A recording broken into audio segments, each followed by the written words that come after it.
He was born in the United States, believing he was free, until one morning he saw his parents handcuffed and dragged away. At 12 years old, Sebastian discovered that being a citizen didn't always mean protection. Alone, lost, and not knowing where to find help, he made a decision that would change everything, and what happened next will break your heart. Sebastian never doubted that he was American. From his birth in Phoenix, Arizona, everything in his environment told him he belonged there. He spoke English at school, pledged allegiance to the flag every morning, celebrated the 4th of July with fireworks and hamburgers, and used his blue passport like any other kid in his class. His world was simple. His world was safe, or at least that's what he thought. If you like interesting stories, give us a like, subscribe to our channel, and hit the notification bell so you don't miss any of our content. And tell us in the comments where you're watching this video from. We'd love to hear from you. He lived in a modest neighborhood west of the city, where the houses were small but with clean yards, and neighbors waved to each other from their porches. His home was painted a sun-faded yellow, with a white fence that his father, Manuel, repaired every month. Inside that house, everything was love, tenderness, and routine. His mother, Rosa, woke him every morning with a kiss on the forehead and a hot breakfast on the table. Beans, freshly made tortillas, and scrambled eggs, though he always asked for pancakes. His father came home tired from work, but still found the strength to carry him on his shoulders and ask about his day. In Sebastian's eyes, his parents were invincible. Manuel was strong, quiet, with big hands and sun-weathered skin. He worked construction from sunrise until well into the afternoon, with his back bent but his heart firm. Rosa, on the other hand, was pure sweetness. She took care of children in other people's homes and cleaned offices at night, but never complained. With her dark eyes and soft voice, she managed to make chaos comforting. They didn't need much to be happy. A dinner together, a movie on the old television, a prayer before bed. For Sebastian, the world ended at that house. He knew no other reality than feeling loved, protected, and although they had never left the state, nor taken long vacations, he didn't notice. On weekends, he played soccer in the nearby park with other Latino kids from the neighborhood.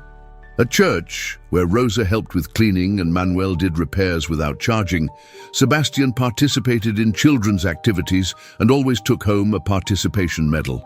His English was perfect, his accent non-existent. No one, outside of home, talked about papers, about documents, about borders. He didn't know that everything his parents had built was held up by silence and fear. Rosa and Manuel didn't talk to him about their immigration status, not because they wanted to lie to him, but because they wanted him to live free, even if just for a while.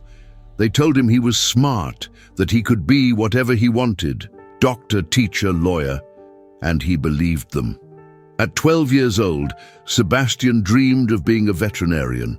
He loved animals and kept magazine clippings with pictures of dogs and cats. His life was a straight line forward. He had no reason to look back. But sometimes, when he came home from school earlier than expected, he heard hushed conversations, words he didn't understand. ICE, raids, neighbor detained. Then his mother would change the subject with a nervous smile and offer him cookies. Sebastian would eat them without suspecting anything, and when he asked why they couldn't fly to visit his grandparents in Michoacán, Rosa would tell him it was too expensive, that someday they would. But that someday never came. The boy grew up among games and homework, between affection and firm limits, unaware of the tension his parents carried like an invisible shadow.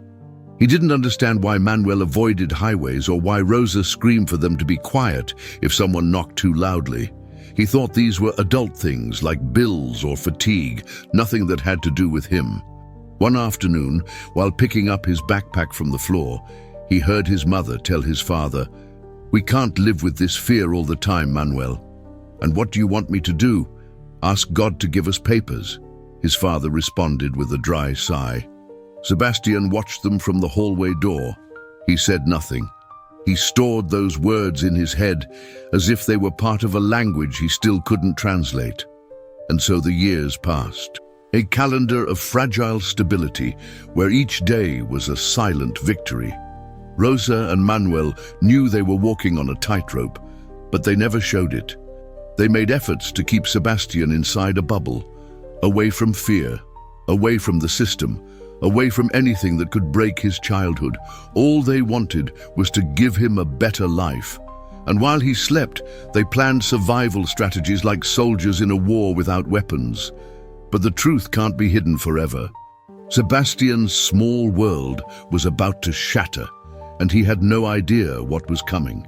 There was something in the way Rosa lowered her voice every time a patrol car passed down the street. Something in the way Manuel tensed up if a uniformed officer entered the supermarket. Sebastian noticed it, though he didn't fully understand it. It was like a mute electricity that was felt in the atmosphere, but no one dared to name. As if just pronouncing certain words could bring misfortune. At 12 years old, Sebastian was observant. He saw things other children ignored, and even though he still couldn't name certain sensations, he already knew something didn't add up. For example, he found it strange that his mother avoided answering some letters that came from the government, or that his father always refused to renew his driver's license, using an old one that was already expired. It was also weird that they never took long trips. Never hotels, never planes, never anything that involved showing documents. One night, while eating chicken with rice for dinner, Rosa was startled by the sound of a police helicopter flying overhead. She froze for a second, spoon in the air, as if waiting for something to happen. "Everything okay, Ma?" asked Sebastian, his eyes fixed on her face. "Yes, son. The noise just scared me," she said with a quick smile, but her eyes remained fixed on the ceiling. Manuel kept eating without saying a word, his jaw clenched. On television, they were reporting a raid in another state. More than 20 detained in a single neighborhood. Sebastian wasn't paying attention. He changed the channel, but his parents were. Rosa swallowed with difficulty, and Manuel turned off the television without saying anything. "What's a raid?" the boy asked, suddenly curious. Rosa looked at him tenderly, but avoided his eyes. "Nothing you should worry about, my love. Eat." Outside, the patrol lights kept spinning in the distance, but inside the house, the silence became heavier than ever. Fear didn't come all at once. It crept in little by little, like a leak that soaks the ceiling until it rots the wood. In that house, fear lived in glances that weren't held, in doors always locked, in phone calls that ended in whispers. Sebastian couldn't put a name to it, but he felt it, and that feeling grew. One spring afternoon, when he got out of school, he found his mother sitting in the living room with her face in her hands. Rosa was strong. She never cried. She always said a mother couldn't fall down because she was the pillar of the home. But that afternoon, something had broken. "Ma?" said Sebastian, dropping his backpack on the floor. Rosa quickly lifted her head and wiped away her tears. "It's nothing, my love. I'm just tired. Did something happen to you?" She hesitated for a second. Then she came closer and hugged him so tight that Sebastian could barely breathe.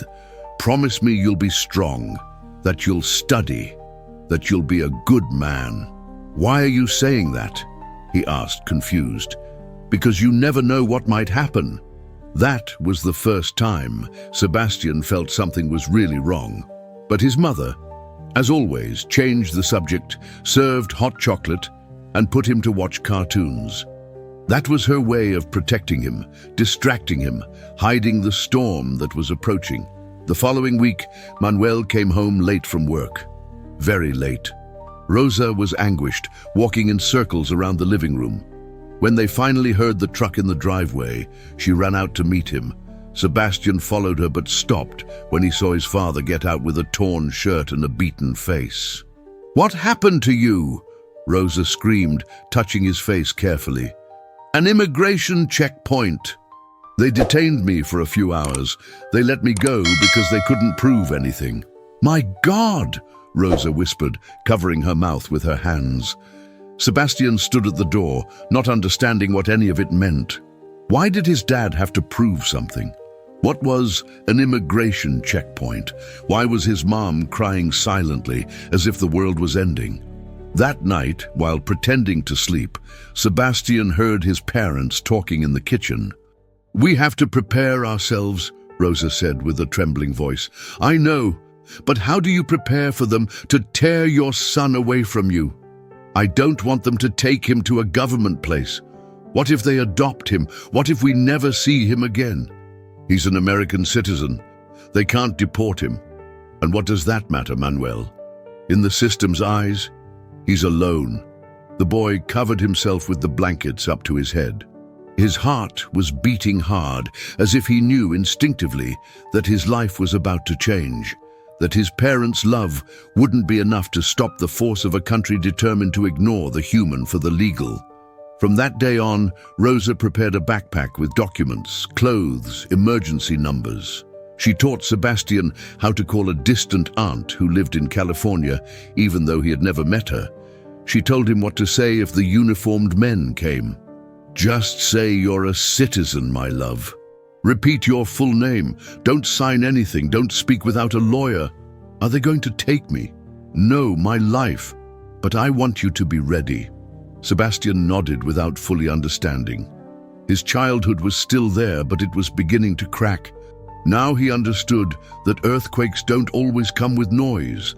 Sometimes the ground moves slowly, until one day, without warning, it breaks. And the day the ground broke had been announcing itself for a long time. The night before had been quiet. Sebastian had gone to sleep early after doing his science homework. Rosa had tucked him in carefully, gave him a kiss on the forehead, and stayed a few seconds watching him. The boy slept soundly, with his brow slightly furrowed, as if something worried him even in dreams. She knew she couldn't keep hiding everything from him. She knew time was running out. Outside, the wind was blowing cold. It was spring, but that dawn had the cold breath of winter. Inside, the house was silent. Manuel was snoring softly in the bedroom, and Rosa barely fell asleep, restless, with her eyes fixed on the ceiling. Something inside her, a premonition, an anguish, wouldn't let her rest. And then it happened. A dry bang on the front door, strong, authoritative, split the dawn in two. Then another, and another. They were hard, unmistakable knocks. It wasn't a neighbor, it wasn't a friend. It was the sound Rosa had feared for years. "Immigration, open the door," they shouted from outside. Rosa jumped out of bed as if she had received an electric shock.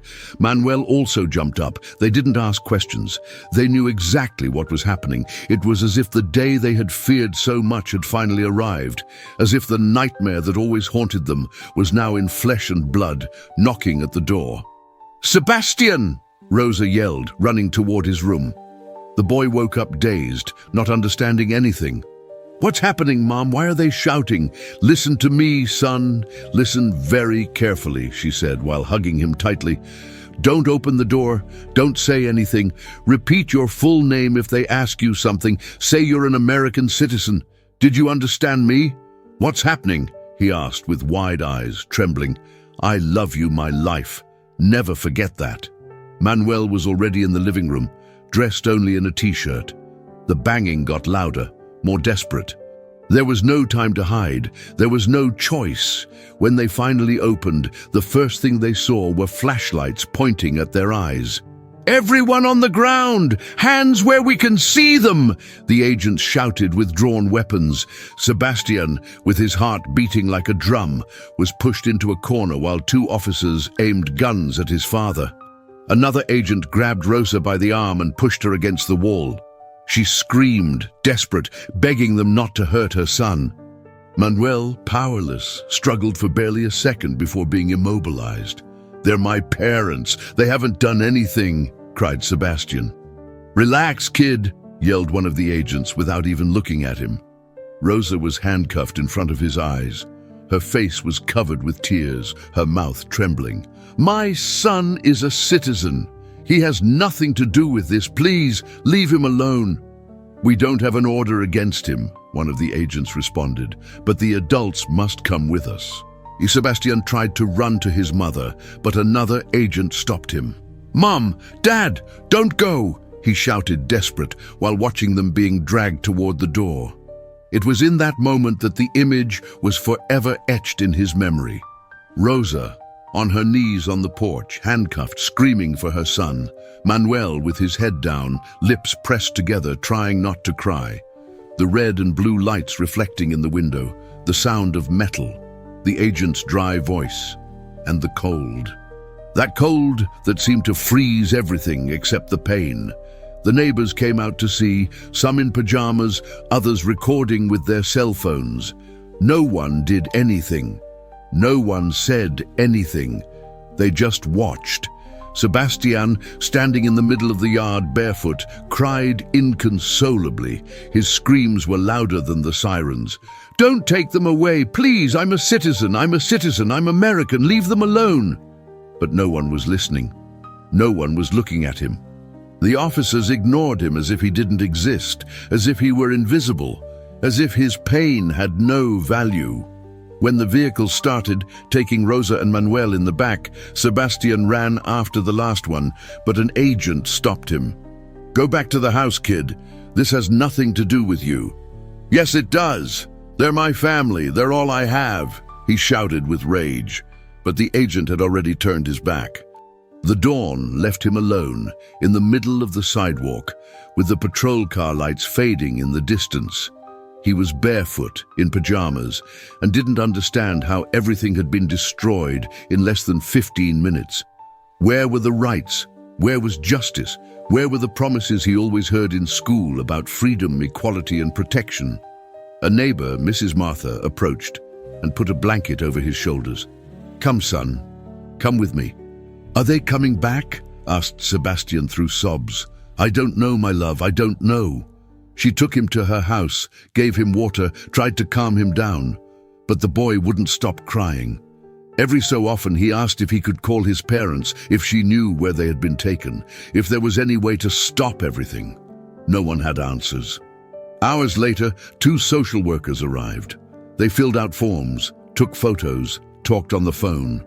To them, Sebastian wasn't a devastated child. He was a case, a file number, one more obligation to fulfill before finishing their shift. "You're lucky to be a citizen," a young woman told him, without looking directly at him. "We'll be able to find a solution for you." But Sebastian didn't want solutions. He didn't want a new home, or another family, or empty promises. He wanted his mom. He wanted his dad. He wanted to go back to that yellow house where everything was safe, where fear didn't dare to enter, where dawn didn't bring screams or handcuffs or goodbyes. That night, on the couch of a stranger's house, hugging a pillow that didn't smell like him, Sebastian understood something that would change his life forever. Being a citizen hadn't protected him. The country that saw him born, that raised him, that promised to defend him, had left him alone, and the worst hadn't even begun yet. Barely a day had passed since Sebastian saw his parents dragged away by immigration agents, but for him, time no longer existed. He didn't sleep. He didn't eat. He didn't understand why everyone talked about him as if he weren't present. The adults came and went, neighbors, social workers, police, murmuring words that sounded distant to him. Custody, procedure, temporary assistance, legal status. But none of that answered the only question that mattered to him. Where are my parents? No one gave him a clear answer. Some looked down, others told him they were going to find out. But the hours passed, and all Sebastian received were procedures. It was the next morning when 2 social workers arrived with new clothes and a backpack. One of them, a blonde woman about 30 years old, spoke to him with a smile too big for the moment. "Sebastian, honey, we have to take you to another place." "Where?" he asked with a dry voice. "To a house where you'll be more comfortable with other children." I don't want another house, I want mine. Your parents aren't available right now, Sebastian. We don't know when they will be. He stared at the woman. That phrase stuck with him. They're not available. As if they were a crashed app. As if they were an option on pause. As if his family were a calendar problem. They tried to take him in the car without him making a scene, but Sebastian, for the first time in his life, screamed. He kicked. He cried with a force that came from the depths of his soul. Mrs. Martha hugged him and tried to calm him down. My love, everything's going to be okay. It's not going to be okay. They didn't do anything. You can't just take them away like that, he shouted, clinging to the porch railing. I'm sorry, son. I can't do anything. And then he was gone. They put him in a grey car without official plates and took him away from everything he knew. In the rearview mirror, he saw for the last time the street where he had learned to ride a bike. The yellow house got smaller and smaller until it completely disappeared. They took him to a shelter on the outskirts of the city. The building looked like an abandoned school, surrounded by a high fence. At the entrance, they searched him like he was a criminal. They took his backpack, his personal belongings, and gave him an identification with his name and file number. Here you'll stay temporarily until your situation is defined, said an emotionless employee. In the common room, there were other children of different ages. Some were playing with Legos, others watching television without paying attention. No one talked much. No one laughed. Sebastian stood by the door, without moving, not knowing what to do. A worker from the place approached.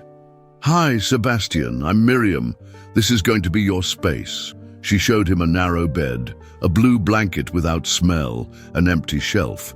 Here you can store your things. If you need anything, come to the office. Can I call my parents? He asked with a broken voice. We're investigating that, honey. Sometimes that takes time. In reality, no one was investigating anything. Sebastian was a citizen, yes. But in the system's eyes, that didn't mean much without an adult to claim him. Rosa and Manuel were in a migrant detention center, without access to frequent calls, without private lawyers, without resources. And Sebastian was alone. The days passed slowly. Each child who arrived was assigned a folder. Some left with distant relatives. Others were handed over to temporary families. Sebastian just waited. He asked every day about his parents. Every day he received the same answer. No news, Sebastian.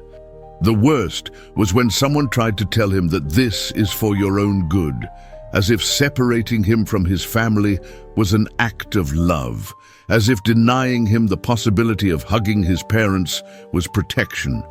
One afternoon, a social worker came to see him. He was a Latino man with a Mexican accent who spoke with a soft voice. He sat next to him in the dining room. Hi, Sebastian. I'm Mr. Olivares. I'm going to try to help you, okay? Where are my parents? He asked without mincing words. They're detained at a center in Arizona. I'm doing everything possible to contact them, but I need you to tell me something. What? Do you have any relatives here in the United States? Someone who can take care of you while we sort this out? No, I only had them. Then we have to consider other options. You could go to a temporary family while we find a solution. Sebastian remained silent. His world had not only collapsed, now others were rebuilding it without him, deciding for him, dividing him up. That night, he didn't sleep. He thought about his mother, how she combed his hair carefully so it wouldn't tangle. He thought about his father, who every Sunday taught him words in Spanish so he wouldn't forget them. He thought about how they had both given everything for him, how they had lived in silent fear just so he could have a better future. And now he was there, alone, without rights, without control, separated without having the right to choose. A phrase echoed in his head, like an echo that wouldn't leave him in peace. They're not available, as if their love had office hours, as if his family could be put on pause. But Sebastian knew better. They were there, somewhere, fighting to return. And if the system didn't understand that, then he would have to fight too. They called it a children's center, but Sebastian felt it like a prison without bars. Since he had arrived at the place, the days seemed to have no shape, as if time stretched and crushed everything that was once hope. He was no longer in Phoenix. They had transferred him to Tucson, to a larger shelter, with more children, more rules, and even fewer answers. The building was old concrete without open windows, with long hallways that smelled of chlorine and cheap disinfectant. Everything had an artificial air. The walls were painted in pastel colors, as if that was enough to hide the sadness that was breathed in the environment. The doors had electronic locks, the lights automatically turned off at 10 at night, and there were cameras in every corner. Sebastian had a new ID number, a new bed, and a locker with his name misspelled. They told him he couldn't leave the building without permission, that he would only receive visits if there was a court authorization, and that he must attend basic classes within the orphanage. They gave him a laminated schedule that marked the hours for meals, school, recreation, and sleep. Everything measured, everything controlled, but no one measured the pain. No one controlled the fear. The first night, Sebastian cried without making noise. He was on a bottom bunk, surrounded by other children who also avoided asking questions. Some were younger, others barely older. There was one who didn't speak, another who wet the bed every night, and none of them, not a single one, knew how long they would stay there. In the early morning, he heard soft sobs in the bunk next to him. He stayed still, looking at the ceiling, feeling how the air conditioning froze his feet. He no longer cried with rage like before. Now he cried inwardly, silently, as if his heart was breaking slowly, each day a little more. The caregivers were impersonal. Some were kind but distant. Others barely disguised their annoyance. They didn't mistreat the children, but they didn't console them either. There were no hugs, there were no caresses. There were shifts, reports, procedures. Sebastian, please stay with your group. Sebastian, you can't run in the hallways. Sebastian, remember, you have a psychological evaluation today. Every phrase was an order. Every gesture, another wall built between him and the world he knew. The worst was the dining room. Every time he sat in front of the tray of warm food, he remembered his mum's refried beans, the orange juice his dad made for him on Saturdays, the dinners together watching television. Now he ate in silence, facing other children who also lowered their heads to avoid crying. It was as if everyone knew they couldn't show weakness because no one would come to rescue them. In the classes, they gave him photocopied sheets. He did math exercises, read short stories, wrote sentences in English. But everything seemed meaningless. He couldn't concentrate. His mind was elsewhere, in another country, on that porch where he saw his mother being pushed by agents in black vests. In that moment, when everything broke, he asked every day if there was news of his parents. "Nothing new, Sebastian," they always responded. "Can I call someone? We still don't have judicial authorization. Can I write them a letter? We'll check into it." But nothing happened.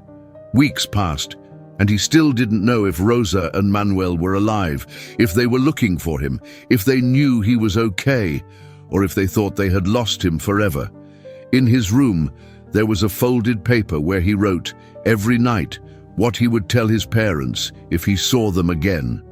It was his way of not forgetting them, of keeping them alive. "Mum, I remember how you sang in the kitchen. Dad, I remember how you carried me on your shoulders. Don't leave me here, don't forget me. I haven't forgotten you." One day, during recess, a new boy named Joel asked him, "Are you here because they took your parents too?" Sebastian nodded. "They caught mine at work," Joel said. "They've been detained for 4 months now." "Have they told you anything?" "Just that everything is in process." "They tell me the same thing," Sebastian responded, looking down. It was a phrase they all repeated like an empty prayer. Everything is in process. But the process seemed to have no end. In one of the mandatory sessions with the center's psychologist, Sebastian sat in front of a soft-voiced woman who spoke slowly, as if afraid of breaking him further. "How do you feel today, Sebastian?" "Same as yesterday." "Do you miss your parents?" "Wouldn't you miss yours if they disappeared?" he responded without looking at her. "Yes, of course I would." "Then don't ask me obvious questions. I just want to know if they're okay." She wrote it down in her folder, like she wrote everything down. Sebastian didn't even bother talking much anymore. He knew every word would be filed, measured, used to evaluate whether he was stable or not. But how could a child whose heart had been ripped out be stable? On Sundays, they took them to church in a nearby church. Not for religion, but because it was part of the protocol. Sebastian would kneel in silence, without praying, without singing.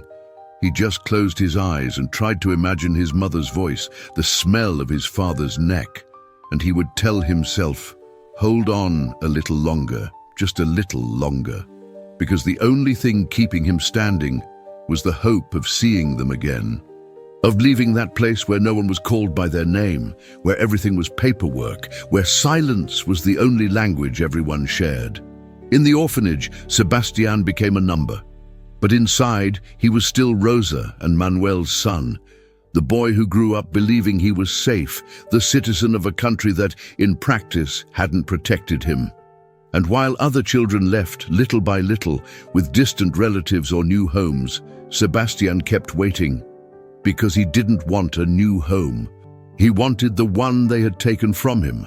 If you're enjoying this story, give us a like, subscribe to our channel, and hit the notification bell to stay up to date with all our content. The day a social worker first mentioned the word adoption to him, Sebastian felt his stomach empty. "It's just a possibility, Sebastian," the woman said, trying to sound optimistic. "There are good families that can offer you stability, school, affection. Adoption," he repeated with a broken voice. "Adopt me, as if my parents no longer existed." The woman leaned toward him, as if she could make it more digestible with a smile. "It's a temporary option.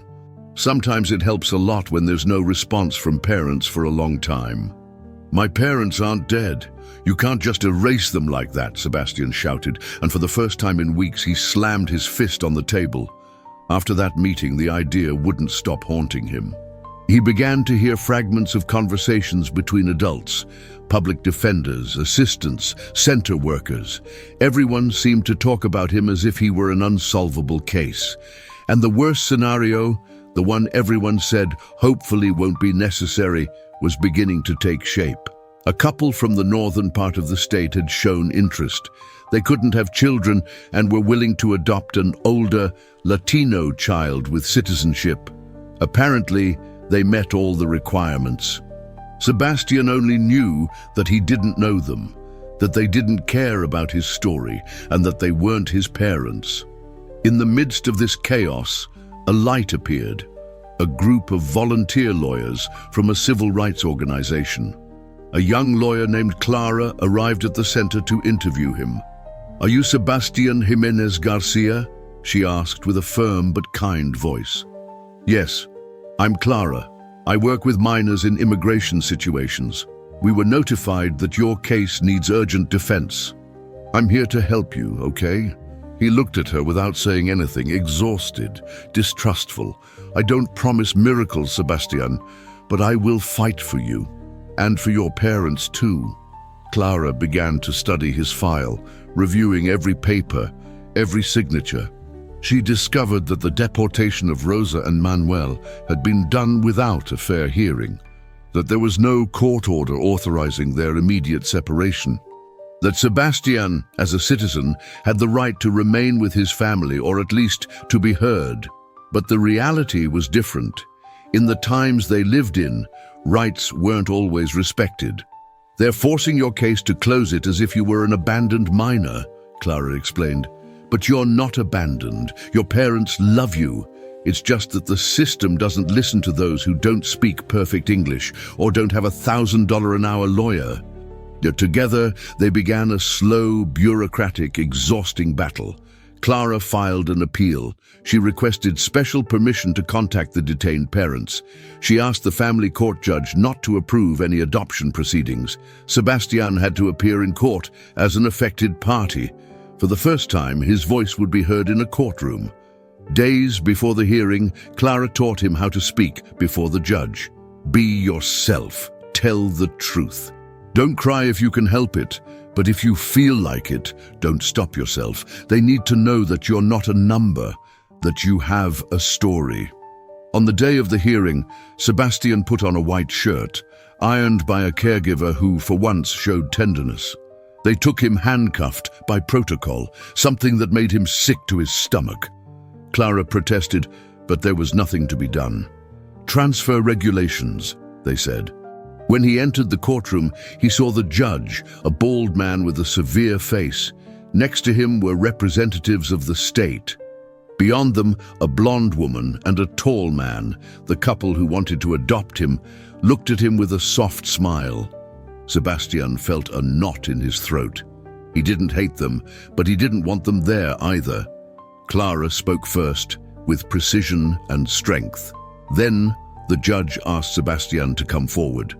"Do you understand what's happening here, son?" he asked in a grave voice. "Yes, sir." "Do you know why we're considering putting you up for adoption?" Sebastian breathed deeply. He looked ahead. "Because my parents aren't here. Because you think that makes me alone. And aren't you?" "No, I'm separated, but I'm not alone. My parents didn't abandon me. You arrested them. They didn't leave me. You took them away. Why don't you want a new family?" "Because I already have one. Even if they're not here, even if they're in another country, even if you say they're not available, I'm still waiting." The judge was silent for a few seconds. Everyone in the room watched him. Clara had shiny eyes. The couple looked down. "And if in the end you can't reunite with them," the judge insisted, almost with pity, "what are you going to do?" "I'm going to fight. I don't want other people to tell me who I am. I am Sebastian Jimenez Garcia, son of Rosa and Manuel, citizen of this country, but above all, son of my parents, and no one's going to take that away from me." The hearing ended with a provisional decision. The adoption process was suspended until further notice. Clara would manage, a few days later, to establish contact with the detention center where Rosa and Manuel were. Finally, after months, Sebastian could hear their voices on the phone. "Mom!" he shouted. "It's me! I'm okay! I didn't let them!" "My life, my boy, my heart." Rosa cried on the other end. "Forgive me. Dad, are you there?" "I'm here, son, I'm here. You're strong. You don't know how proud we are of you." Through a cold, interrupted line, Sebastian felt again that he wasn't lost. That his name, his story, his identity couldn't be erased by a form or a policy. There was still much to fight for, but he was no longer alone. Clara was fighting for him. His parents lived for him.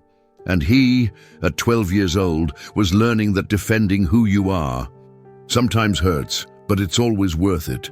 After that phone call, Sebastian's life didn't change as much as he expected.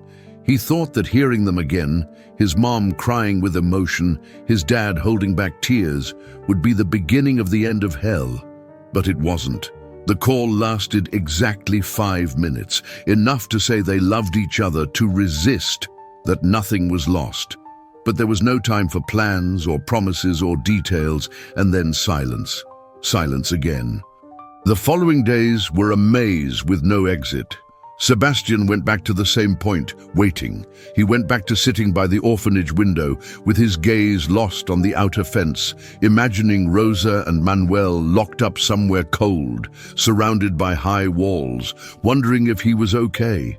Clara tried to keep him informed, but even she was starting to hit invisible walls. Immigration laws were hardening every week. The detention center refused to allow more calls for security reasons. The request for a joint hearing to review his parents' deportation remained unanswered, and every day without news was a stab for Sebastian.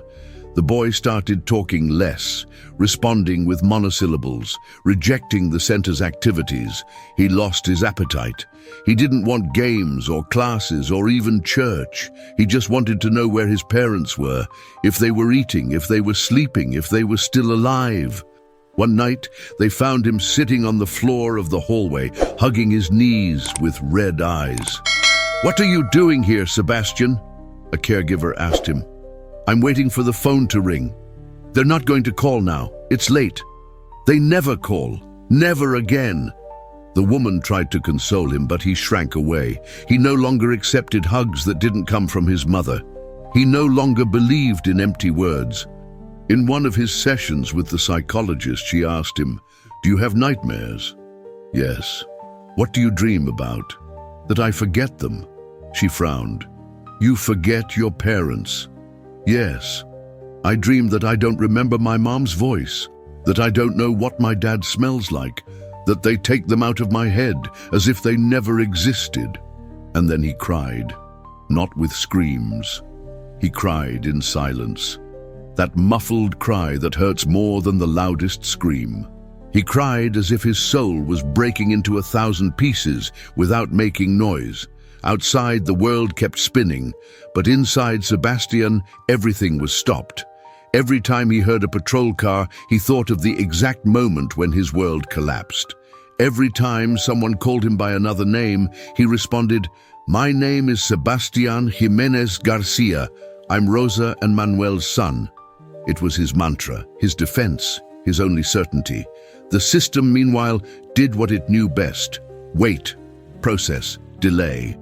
And while the adults played with papers, the boy was consumed from within. One day, Joel, the same boy he had talked to weeks earlier, was adopted. Sebastian accompanied him to the shelter's fence. Joel didn't seem happy, but he wasn't sad either. He had learned not to expect anything. "I hope you can get back with them," he told Sebastian before leaving.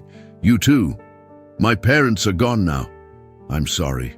Don't let them forget you, okay? Fight for them. Always." And Joel left. Like others before him, Sebastian watched them leave one by one, like leaves plucked by the wind, while he remained there, on pause, invisible to a country that claimed to defend children, but kept him in a cage disguised as protection. Clara came every week, sometimes with news, sometimes just with words of encouragement. "They're okay, Sebastian. I already talked to your mom. She sends word that she's not giving up, that she prays for you every day. And when will I see them? I don't know. But they haven't forgotten you, not for a single day. Me neither. But it hurts not being able to hug them. It hurts not hearing them. It hurts this silence, Clara. It cuts me from the inside." She touched his hand. "I know, and I swear I'm doing everything possible." But Sebastian had already stopped expecting miracles. He didn't expect gestures. He expected facts, because love was felt in the body, in warmth, in hugs, and it had been a long time since he felt any of that. In the silence of the nights, he recited in a low voice, "Mom, Dad, I'm still here. Don't forget me, don't forget me, don't forget me." It was his way of staying alive, because in that place, silence wasn't peace. Silence was a knife that cut a piece of his childhood every day, and even though no one else heard him, he would keep screaming inside. One autumn morning, the sky was grey, and rain hit the windows of the center like it was also demanding answers. Sebastian, thinner, with dark circles and hunched shoulders, waited sitting in the small meeting room next to Clara. In front of them, a table with folders, sealed papers, legal documents that decided destinies as if they were shopping at a store. "Sebastian," Clara began with a more serious tone than usual, "I want you to listen very carefully to what we're going to talk about today. It's not fair that you have to decide this, but you have the right to know what's at stake." The boy nodded in silence. His hands no longer trembled like before. He had learned to listen to bad news with a steady gaze, even though everything was crumbling inside. "The court has issued a preliminary ruling," she continued. Your parents have been officially deported. They're no longer in detention centers. They're in Michoacan. Since a week ago, Sebastian felt the air leave his chest. And why didn't they tell me before? They didn't want you to find out over the phone. We wanted to explain it well in person and give you options. He put his hands to his head. So, there's no way for them to come back. Legally, not for now, but that doesn't mean there aren't paths. That's why we're here, so you can decide what to do, Sebastian. Clara opened an envelope. She took out 2 different forms. The first option is to stay in the United States. You could enter a special foster care program. The couple who showed interest before is still available. They're good people. They would help you with your studies. You could go to college later. You would have access to everything expected of an American citizen. And my parents? You couldn't see them for a long time. Maybe only through video calls. There's no certainty of anything, Sebastian. And that's the hardest part. He swallowed hard. He looked at the second form. And that? It's a special request for voluntary family reunification. It allows you to travel to Mexico with judicial authorization, giving up some benefits here. You wouldn't lose your citizenship, but you would no longer be under U.S. system custody. You would be handed over to your parents there. And what does that mean? That you could live with them again, but in difficult conditions, without guarantee of good school, without health insurance like here, without protections. Nothing will be easy. Sebastian closed his eyes. It was as if they were asking him to choose between his future and his past, between rights and love, between a country that offered him opportunities but had turned its back on him, and his parents who had loved him unconditionally but were now on the other side of the border with nothing. "Can I think about it?" he asked with a faded voice. "You have to decide before Friday. The judge wants an answer. He can't keep you in this state of limbo forever." That night, Sebastian walked alone in the shelter's yard. He sat under the oldest tree in the place, where sometimes the children played hide and seek. He remembered when his father taught him how to throw a ball. He remembered the smell of soap on his mother's neck, the voice she used to calm him when he had a fever. He thought about the center's bed, the tasteless meals, the walls full of rules. He thought about the couple he had never met, but who was willing to open their home to him. About college, about the normal life they promised him.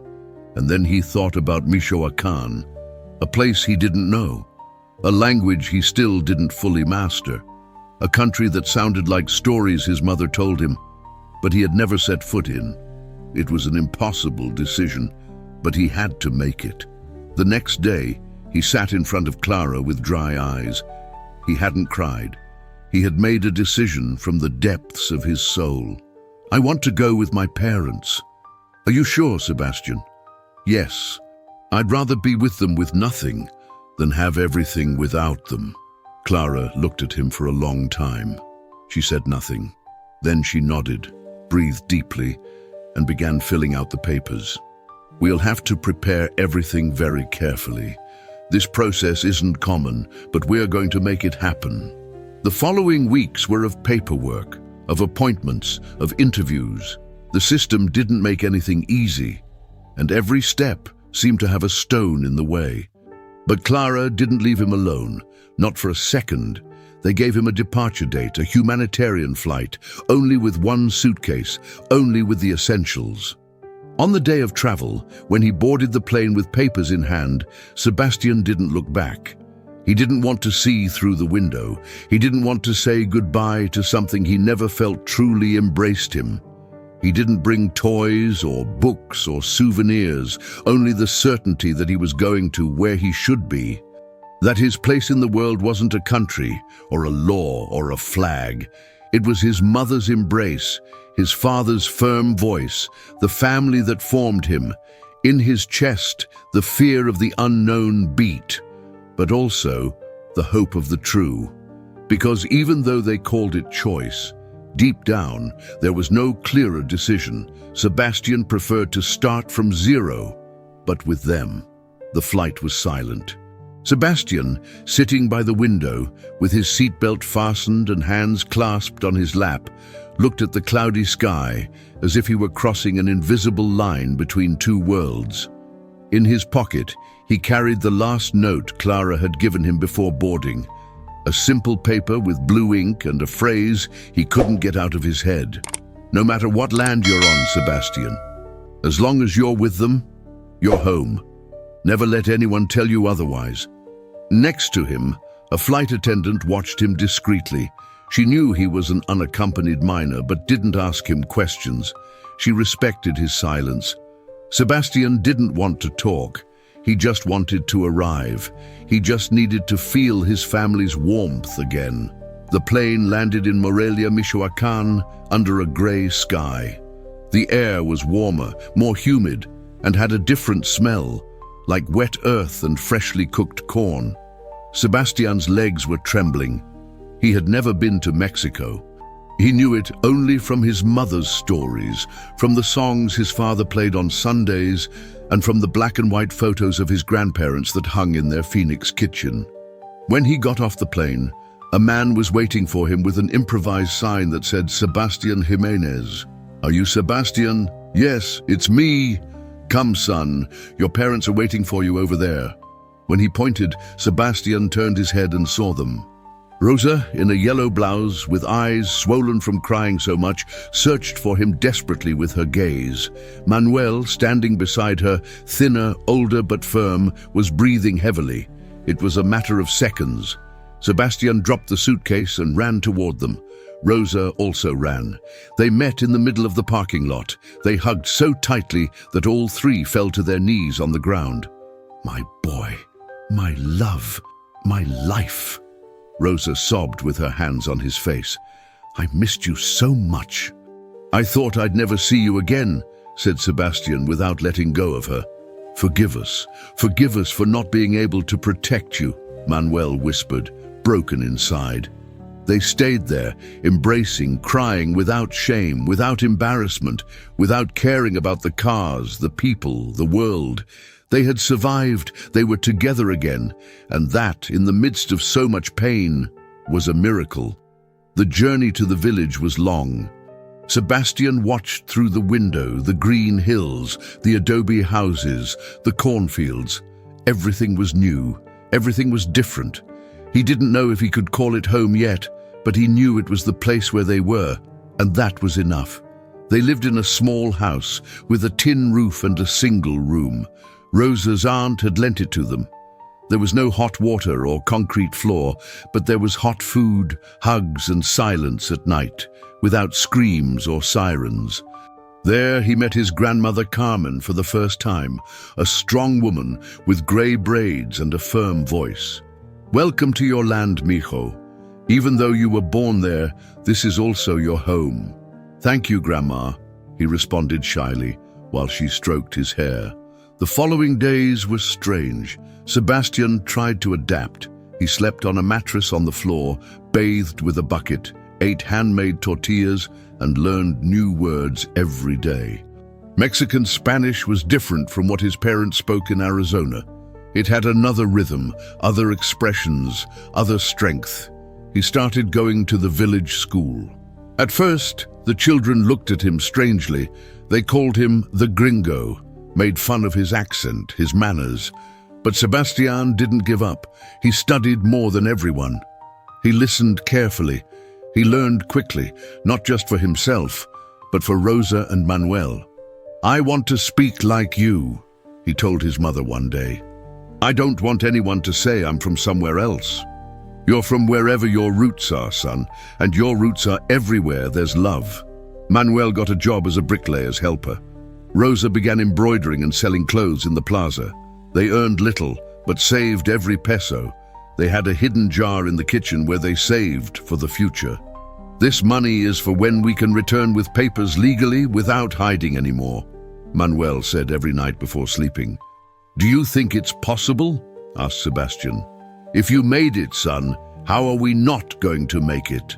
But not everything was hope. The trauma was still alive.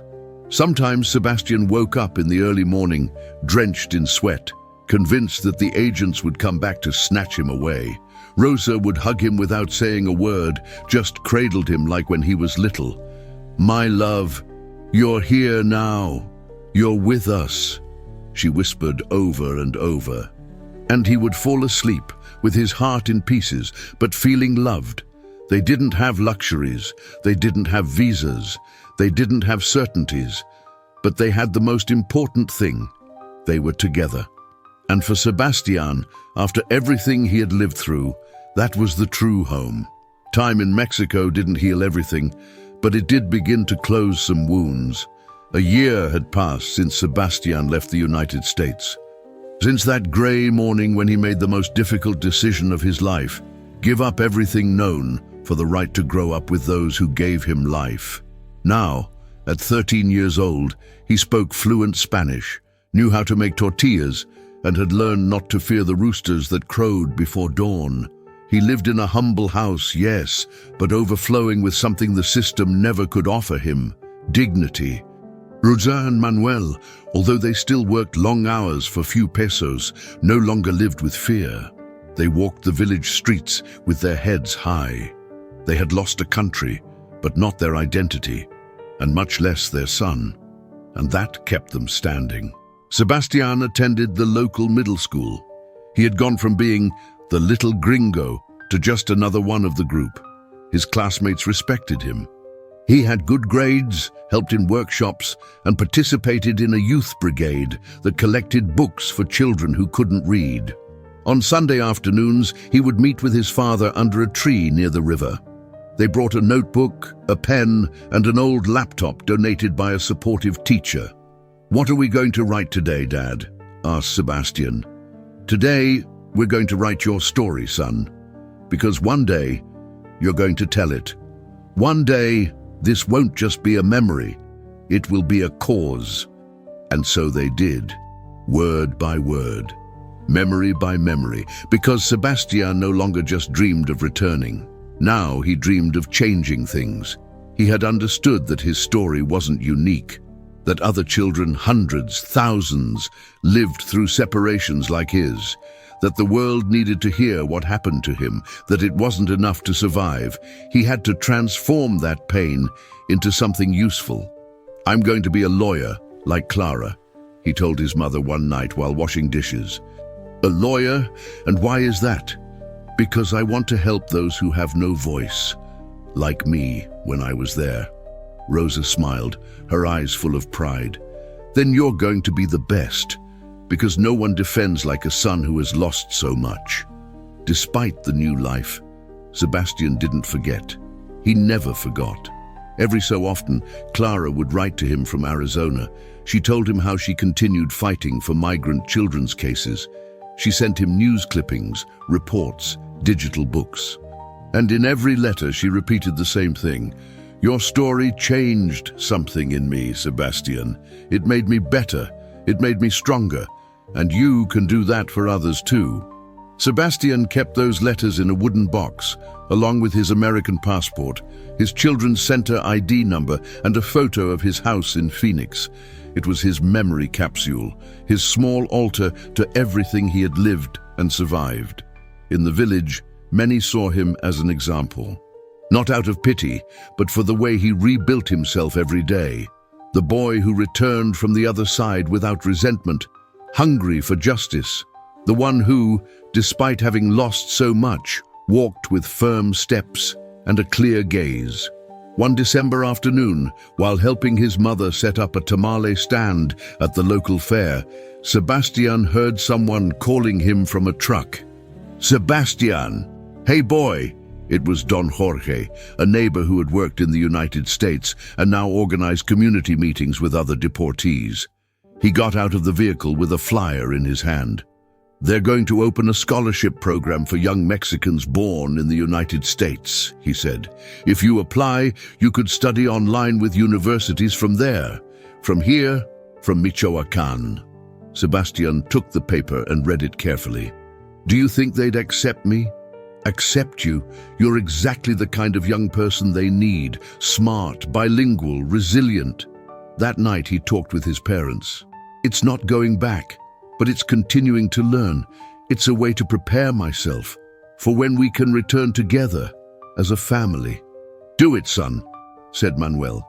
You weren't born to stay still. You were born to raise your voice. Sebastian applied, and weeks later he received an email with the magic word, accepted. He cried. He hugged his mother. He jumped with his father in the dirt yard. There was still much to do. The wounds of the past didn't disappear. The procedures to try to legally re-enter the United States were long, uncertain. But now, each day seemed like a new page. Sebastian was no longer the boy who cried alone in a cold bed in an orphanage. He was no longer just a number in a file. Now he was a young man with a purpose, a grateful son, a future lawyer, a citizen of two worlds. And although he never knew if he would someday cross the border again with his parents, he knew something with total certainty. Home wasn't a flag. Home was his parents. And wherever they were, there he would be, firm, fighting, looking ahead. Because his story of a boy torn from his roots wouldn't end with a sad ending.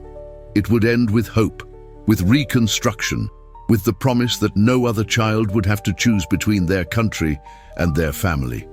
And that promise, Sebastian intended to keep.